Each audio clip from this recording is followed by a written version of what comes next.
Hello and welcome everyone. It is That Adventure Guy with a new day, a new adventure. Just parked my car right there. Mac is right there.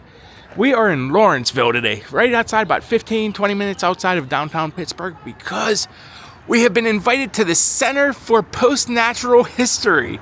So this is going to be exciting. It's a little PostNatural History museum. So let's see, it looks like right here in the thing we can actually see some of the things that we're going to be looking at.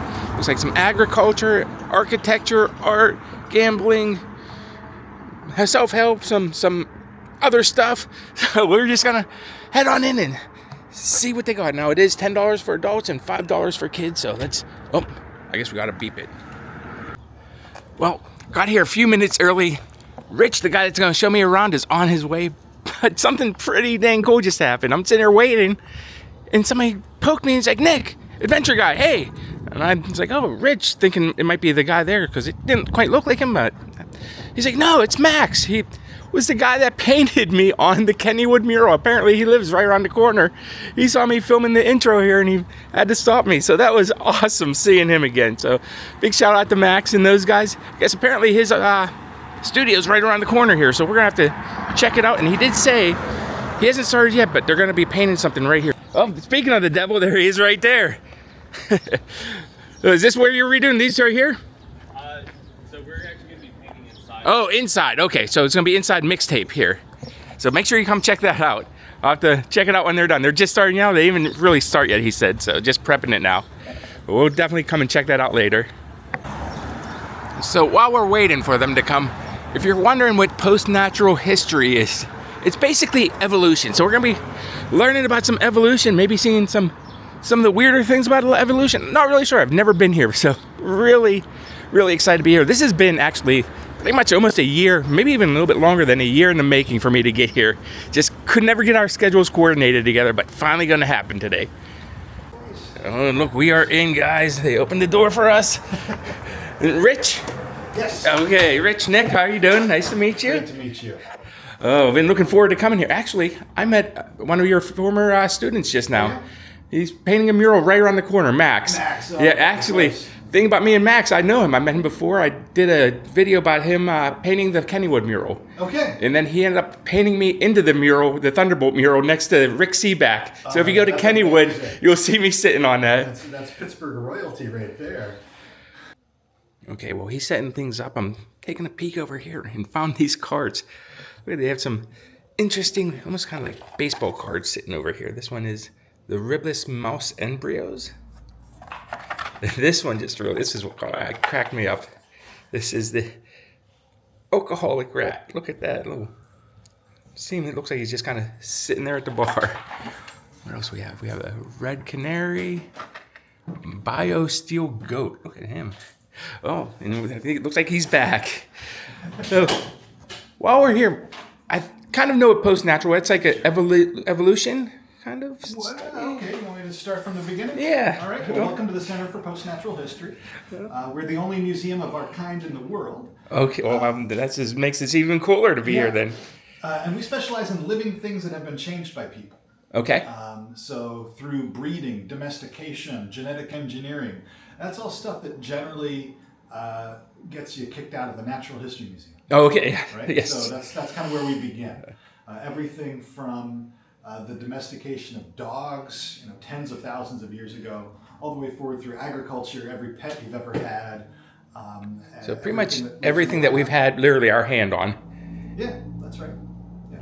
Very cool. And it looks like we have somebody sitting right here for us to see right off the bat here. Yeah, so this is Freckles. Freckles. Freckles is our bio-steel Oh, goat. and we just saw the bio steel goat right there. That's right. Is that actually him on the card? It might be the same, actually. Yeah. Freckles came from a lab in Logan, Utah. Okay. She's genetically engineered, meaning she has DNA from a species completely different from her. Okay. You couldn't breed a Freckles. So this would not happen naturally. Could not, and could not even through human breeding efforts until the last couple of decades. So Freckles has a gene from an orb spider. Okay. And it's what the spiders use to make spider silk, but in Freckles' case, it comes out in her mammary glands, so in her milk. Oh. So she makes spider silk in her. So it's kind of like Spider-Man, but the goat version. Yeah. That is- They call it a spider goat. That is Or awesome. spoat. Spoat, I like it. Oh. Now, we actually just did a video a little while ago where we met Squonk. You know, the cryptid Squonk, right? Okay, yes. Well, there we went to a pig farm, pig rescue, and they have a pig there that's genetically mutated, and its nose is actually on the side of its face, and they call him Squonk. That's his name. Fits it perfectly. Yeah. All right, very cool. Okay, now you're just telling me that all these photos on the wall here, you've taken all of these? Yeah, these are all 3D photographs that I take, and your ticket when you arrived at the museum has a pair of 3D glasses included. Oh, that is cool. So that when you look at these, they pop right off the wall. Oh my gosh, that's such a cool idea.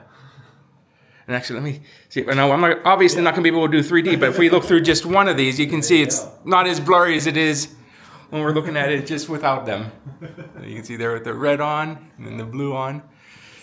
And that brings back some memories there. Showing my age with the 3D glasses.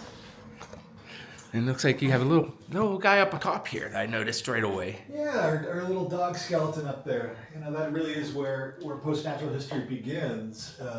And that you'll notice that dog is wearing a collar. Yeah, okay, yeah. So that's the moment when human beings were able to successfully put a collar and a leash onto an animal that was kind of a wolf. That's kind of when PostNatural History starts. And they just really haven't stopped with them since That's then. right. That's right. Seems like every year there's a new dog breed I'm learning about. Want to come past the curtain? Okay. You can Pull back the see curtain. the rest of the museum. Quite later. Oh, wow. Okay. Oh, look at this. This is cool. Yeah, so this is kind of what I call our post-natural Wunderkammer, or like a wonder cabinet, where we have just a little bit of kind of everything. And so you might see things that are familiar, you might see things that are unfamiliar, you might see things that you understand why they're here, and things that you're not sure why they're here. Okay.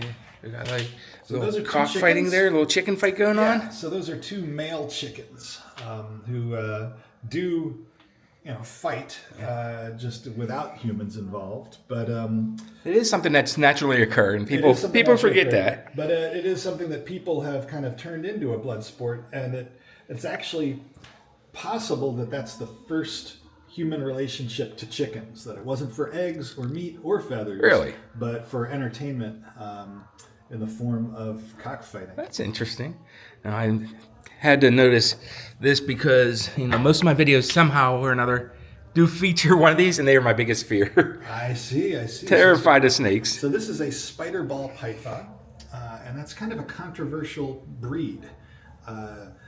The pattern on these was bred through people who kind of crossbreed snakes, and it's a pattern that people like very much. But with that pattern comes this kind of neurological condition where they kind of twitch, and so there's a movement of people to try to stop people from breeding spider ball pythons, and then there are the enthusiasts who say it's not so bad. I did notice something up here from my childhood. Right there, the sea monkeys. I think most kids have had them at one point in their life, and they're probably a little disappointed by them. They're often associated with disappointment. That's true. Yeah. And this is kind of an interesting looking alligator here. It's kind of like, Yeah. little deformity. So he's kind of the odd alligator out in our collection, in that he's deformed in a way that wasn't intentional. Just about everything else here is purposeful changes. But that was a human-caused change as a result of dioxin contamination in the Mississippi Bayou. So it's caused by people, but we didn't do it intentionally. Interesting. And so that's just there to kind of recognize the blurry edge of what we call post-natural history. And It doesn't always come out. Yeah. Mm-hmm. Very cool. The spider silk that came from Freckles. Oh, okay. So that's the silk. It's actually picking up on my camera, but that was actually the silk that came out of the goat. That's correct. That was just kind of right around the corner there. This guy right there. You can see his butt right there. But that silk actually came out of I guess the teats, is that where they come out of? Yeah. Okay. Just you milk it like you milk a normal goat. But instead of milk, it's silk. It has silk mixed in with it. Yeah. A spider goat. That is just so, it's even weirder when you see it. It's pretty weird, yeah. Okay, let's keep going. Yeah, oh man. Oh, wow.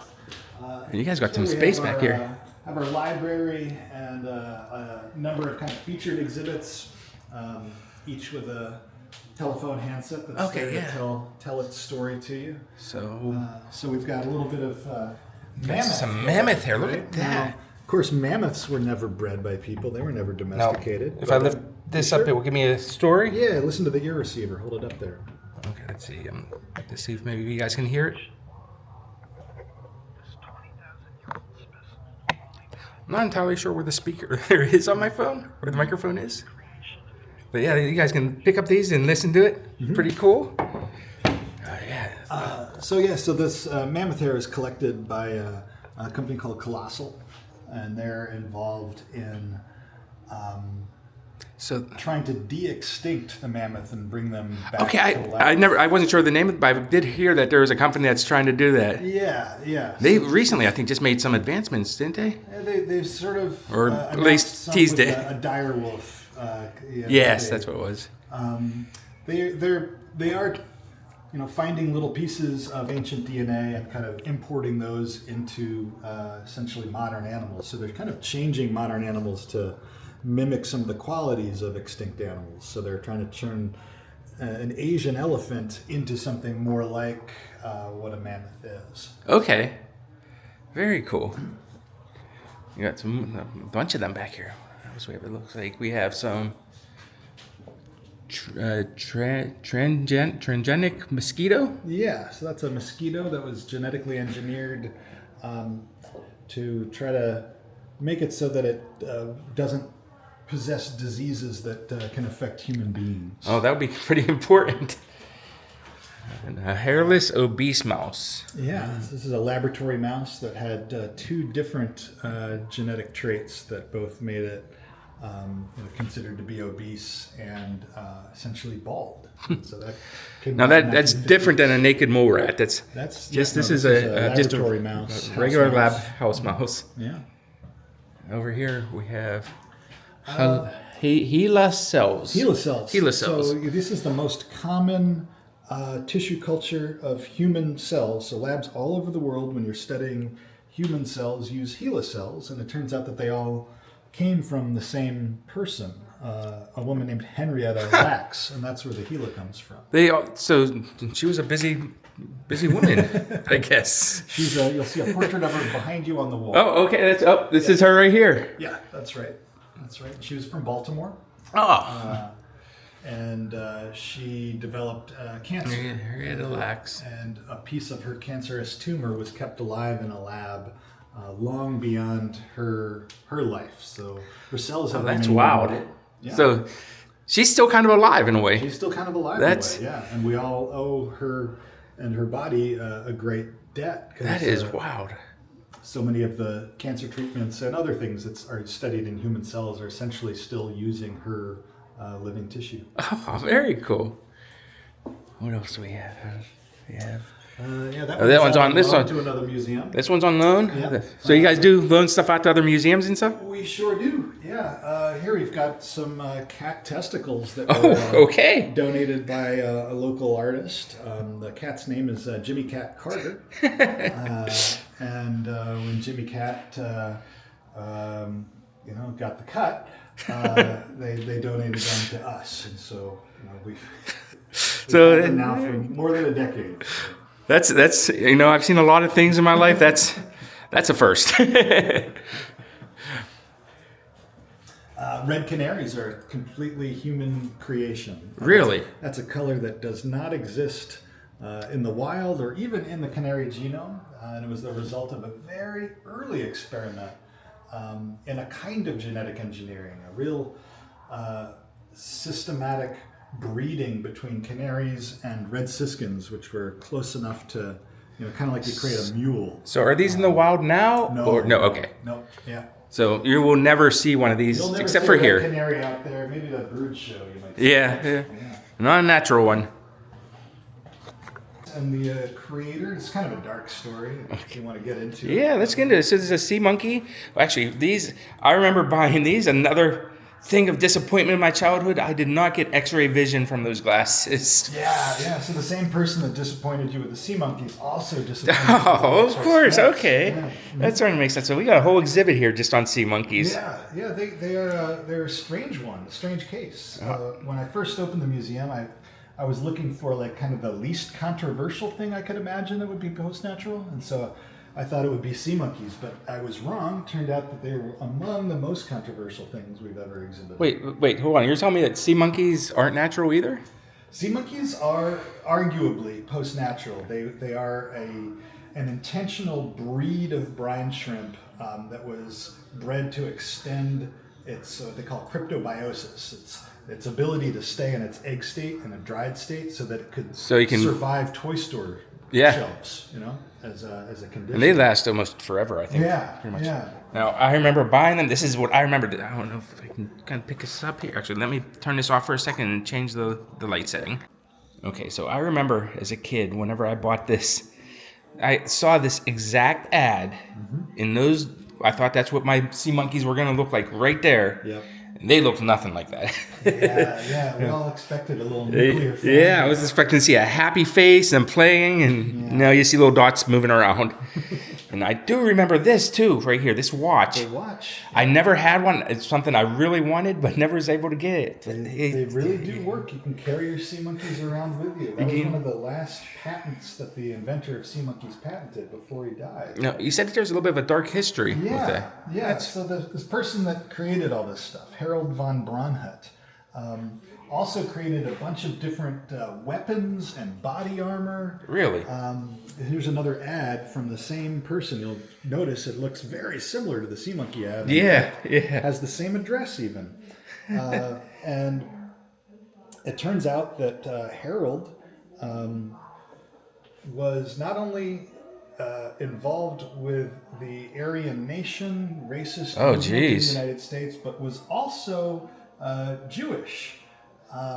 And this kind of led a kind of a double life. Yeah, I would say so. Kind of the creator of sea monkeys and a kind of secret funder of the Aryan Nation. And a lot of people have tried to figure out exactly how that happened, and it is kind of still a bit of a mystery. There's a I had no idea. Documentary that is coming out in the next couple of years that I think has cracked the code. So. That should be interesting. Yeah. We made our way over now to the next case over here on the other side. The domestication of doom. This is exhibits relating to the U.S. Biological Weapons Program, which is another dimension to post-natural history.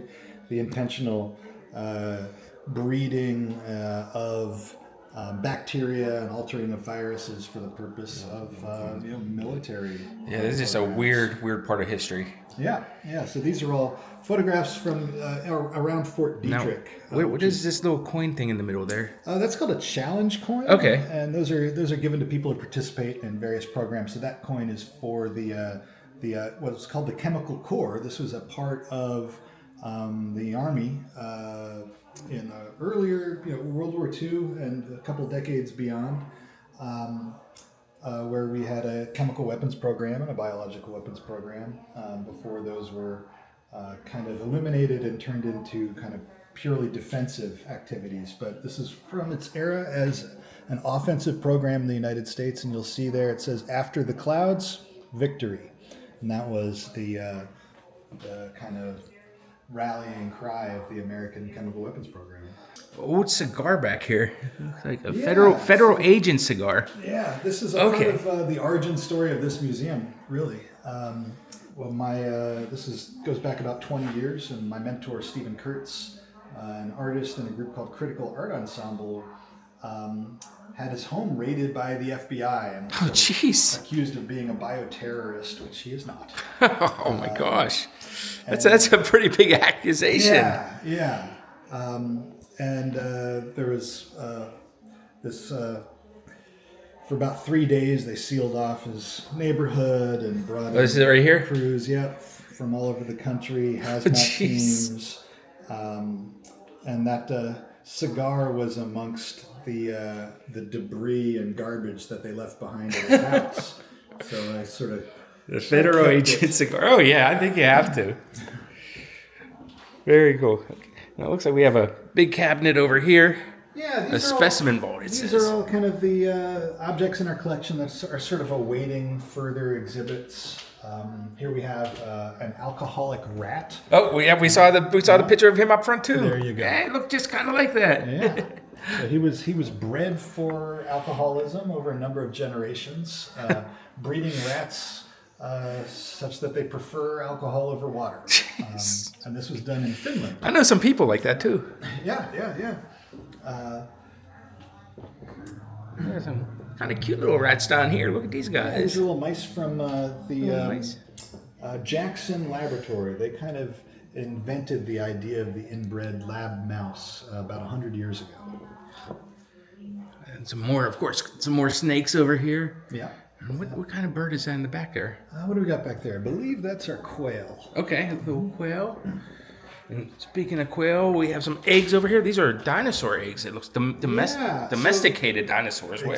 Exactly. So if you I might have one of these that makes one of these eggs at home. you probably do.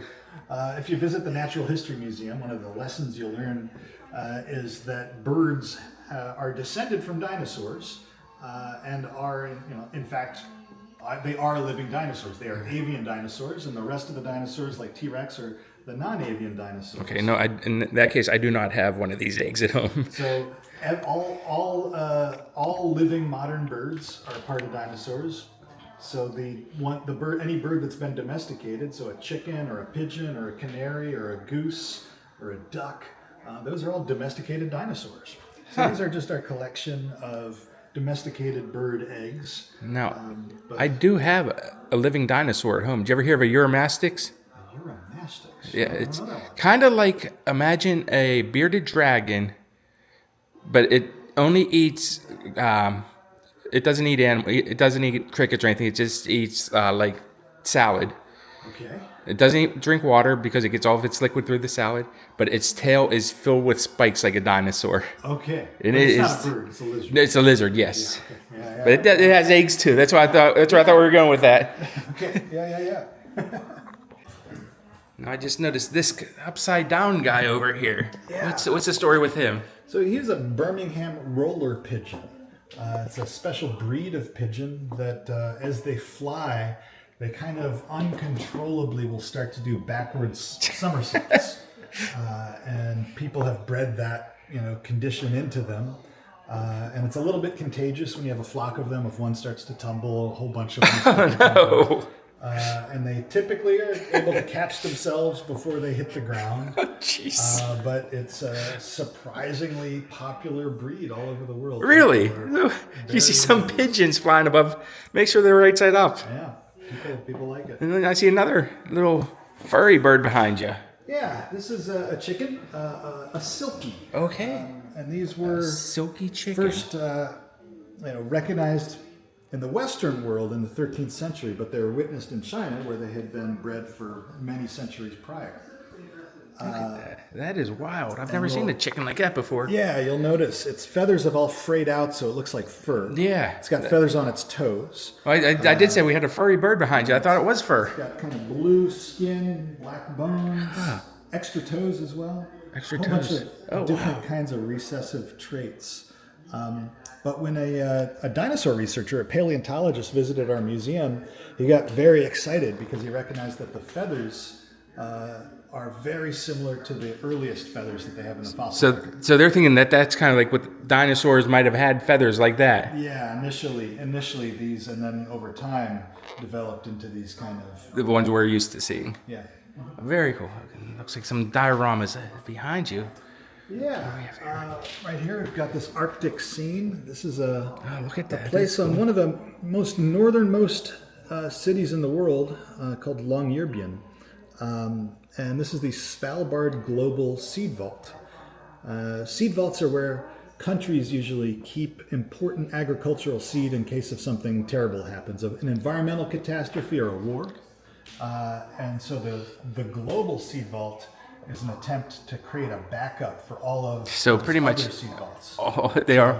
If there's a global catastrophe, this would be a place. They can start all over. That's right. That's I've never even considered that something like that even exists, but it makes total sense. That's gotta be a lot of seeds. Yeah. This is the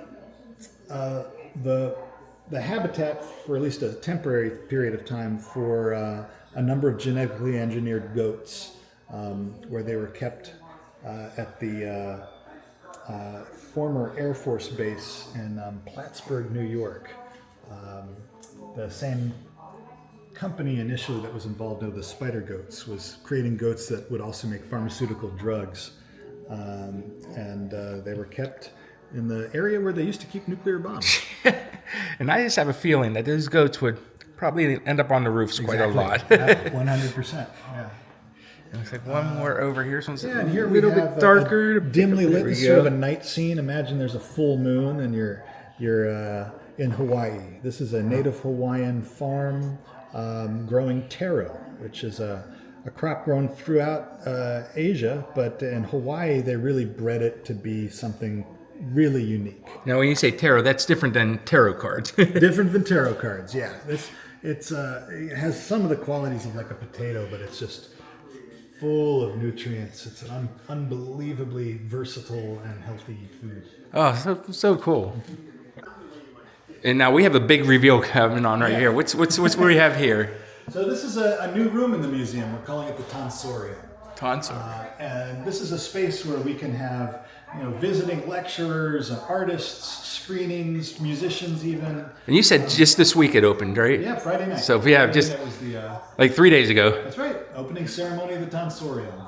Got a little This barber is up there. dedicated to the memory of our founding chairman, Dr. Stephen Tonser.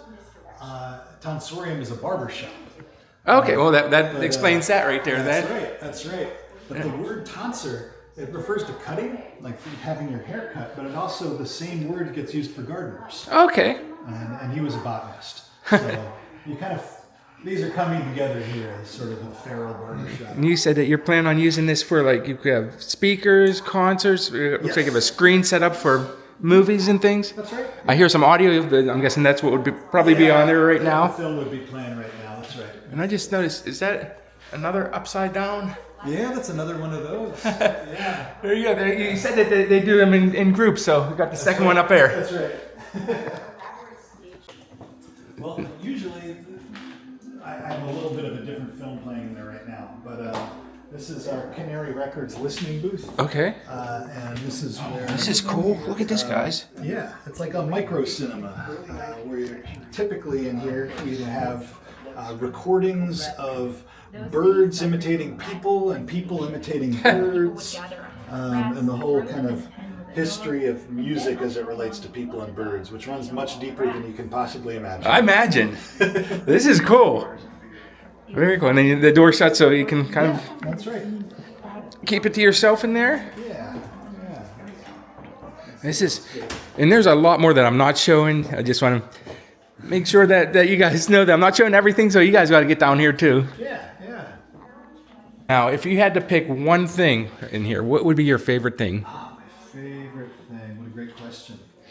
It does change from time to time, but I've always been in love with,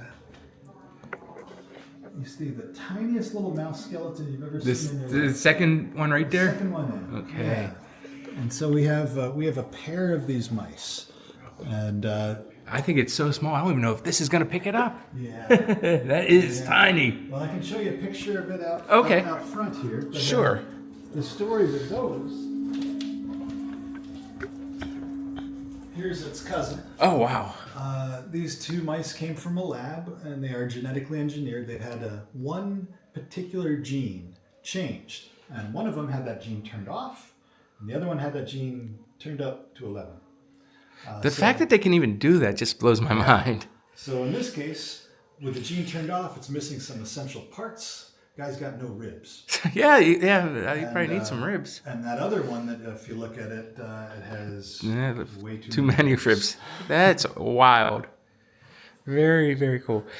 Oh, like I said, I want to leave some things, like they've got some walls and more things for other people to see that haven't been here yet. Yeah. Thank you so much for having us here. This place is absolutely amazing. I definitely got to say bye to the spider sheep. Yeah. Or spider goat. The spoke, could you say? Spoke, yeah. Margaret Atwood calls them spokes. She writes about them in her science fiction. That is just very cool. But Freckles is his real name. Yeah, that's right. But it's super cool. And you know what? I'm going to take a picture of you. Cool. Because you might be... Actually, yeah, we'll do this. There we go. Keep that one for the thumbnail. Mm-hmm. But yeah, thank you so much. This has just been such an amazing, amazing experience. And these cards are really cool. I see you do have some T-shirts and things for sale if anybody wants anything. We've got books, Oh, and do you take cards? We do. I did not give you my admission yet. I'll do that. Typically a $10 admission, $5 for students and kids, and if you're in the zip code, it's free. Okay, very cool. Oh, and we just have a new policy. Furries get in free too. Furries get in free. Well, that's the first time I've ever heard that. I know some places don't allow the furries. Well, in your persona, though. You gotta be. You got to be in it. Okay. Well, next time I come, you'll see me. I'll have to hit up a costume store first, but I'll wear something furry. Very cool. Thank you so much for having us here. That's going to pretty much do it for us here today at this just amazing PostNatural Museum.